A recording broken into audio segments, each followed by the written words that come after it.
வணக்கம் மக்களே. நம்ம முகலாயஸ் ஹிஸ்ட்ரியில் நம்ம ஒரு சின்ன ஒரு டாபிக் மட்டும் பார்க்கலாம்.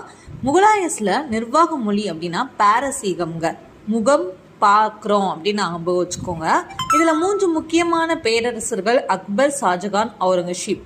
இப்போ அக்பர் பற்றின 2 புத்தகங்கள் அப்படின்னு பார்த்தா அக்பர் நாமா, அயனி அக்பரி அப்படின்னு சொல்லுவாங்க. இந்த 2 புக்குமே அபுல் பாசல் அப்படிங்கிற ஒருத்தர் தான் எழுதியிருப்பாங்க அக்பருடைய வாழ்க்கை வரலாறு. இந்த அயனி அக்பரியை பேஸ் பண்ணி எழுதுனது தான் ஷாஜகானுடைய வாழ்க்கை வரலாறு.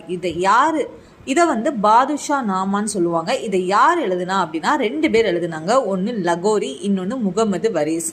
அடுத்தது அவுரங்கசீப். அவருடைய 10 வருட ஆட்சியை சொல்லக்கூடிய நூல் தான் இந்த ஆலம்கீர் நாமா. இதை எழுதுனது யார் அப்படின்னா முகமது காசிம். இதில் அவுரங்கசீப் நீங்கள் என்ன பண்ணிக்கலாம் அப்படின்னா ஆலமரத்துக்கு அடியில் காசு இருக்கு அப்படின்னு ஞாபகம் வச்சுக்கோங்க. அதை அவர் எடுக்கிற மாதிரி நீங்கள் ஞாபகம் வச்சுக்கோங்க. ஸோ பாபர் அப்படின்னா பாபர் நாமா, அதை பாபரே எழுதியிருப்பாரு. அதே மாதிரி தசுக் இ ஜகாங்கிரி, இதில் ஜகாங்கீரே எழுதியிருப்பாரு. சரிங்களா? இதுதான் நம்மளுடைய புத்தக நூல்கள். இதில் உங்களுக்கு ஏதாவது டவுட்ஸ் இருக்குது அப்படின்னா நீங்கள் கமெண்டில் கேளுங்க. அடுத்து என்ன டாபிக் போடலாம் அப்படிங்கிறதே நீங்கள் கமெண்டில் கேளுங்க. தேங்க்யூ.